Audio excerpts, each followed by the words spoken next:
Well, thanks very much indeed, Fergal, and I'd like to thank you for your hospitality in allowing us use this wonderful chamber. I know that it's of great historic significance, and it's a great honour for us to be here. I'd like to thank both Bruce and Frank for their hospitality. I suppose many of you know Ireland. We are a country that, I suppose, to quote Shaw, we've had to... He said that we're made wise not by the recollection of our past, but by the responsibility for our future. And I suppose we as a government have had to take that to heart. I think it would have been easy to reflect on the disastrous past that led us into a crash that saw our banks collapse, saw 1 in 8 jobs disappear overnight, saw our fiscal situation fall asunder. But I think the Irish people have faced up to the sort of challenge that past has presented to us. And we have taken responsibility for it, and we've carved out a new Ireland, I think. We are not there yet, but we are certainly well on the way. We have had to make huge adjustments in terms of our public finances. People in the public sector have taken pay cuts, nominal pay cuts of 20%. We've downsized our public sector by 10%.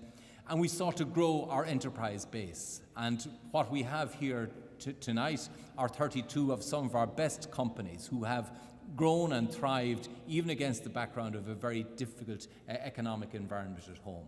And they've done that because they've been able to travel abroad and carve out new markets. That has been greatly supported by Enterprise Ireland, and Mary Cannan is here as well as Paul Burford. Mary Cannan is taking over from Paul as being the person representing Enterprise Ireland. They have given a fantastic service to our companies, but ultimately it is the companies and the ingenuity of the products and services that they've developed that are winning new markets for us here in Australia. And it is, as Bruce says, it is a win-win when you trade, because we find that many of the challenges that Australian companies and Australian sectors face are similar ones that are being faced in Europe and in America and all over the globe. Most of our companies have worked in very close relationship to some of the most ambitious and innovative US companies. So they've grown up in an environment where they're servicing companies that have very high expectations. And I think some of the niche technologies that have been developed here are really relevant and have a fit as Australia itself seeks to build a new dimension to its own economy built on enterprise and innovation. And that's what struck me during the course of today, that Australia, looking from the outside, people would say this is an enormously successful economy, 20 years of uninterrupted growth.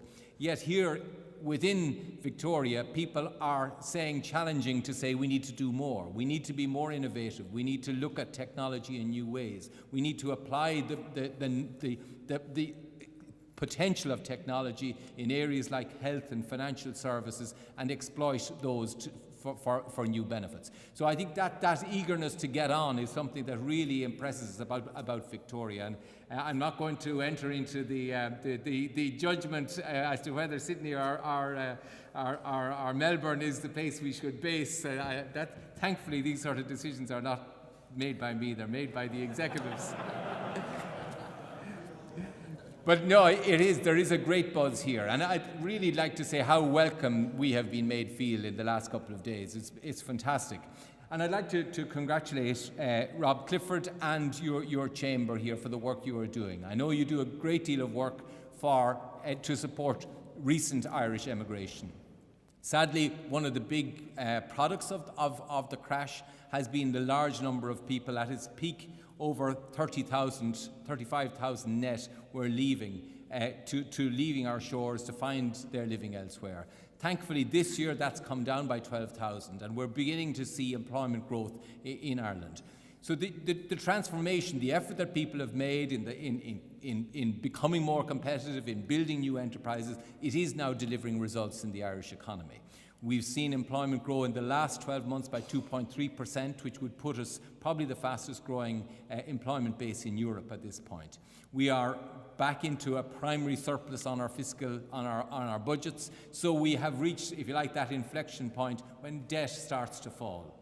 We have a big balance of payment surplus, and we're seeing export growth, particularly from Irish-owned companies, perform really well, averaging 8% per annum over the last 4 years. So we are seeing, I think, a really strong fight back in the Irish economy. But we need to do more, and we need to build on a base of the mutual need that comes from trade, and that's why we're here in Australia. I agree with Bruce that Melbourne can be a really good base from which Irish companies can look at a gateway to Asia. We would also, as you rightly say, recognise that Ireland, for many companies, many US companies in the past, has been a gateway to Europe. And Catherine O'Shea, a Donegal woman proudly carrying the Donegal flag today, is our representative here in Australia, who will be carrying that case to support companies who want to look at Europe as a place to develop their companies and would consider Ireland as a location to do so. So I'd just like to say that how pleased I am to be here.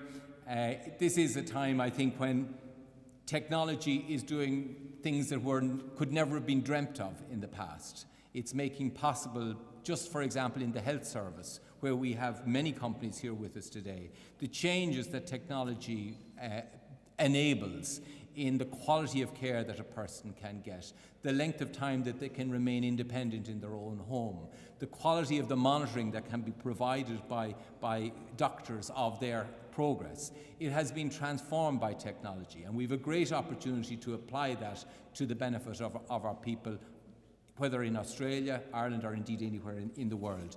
And we have companies who are specialising in how to make that possible. So this is a time not only of opportunity to trade, but actually opportunity to improve the lot of many people who have to interact with our health service, as with many other services.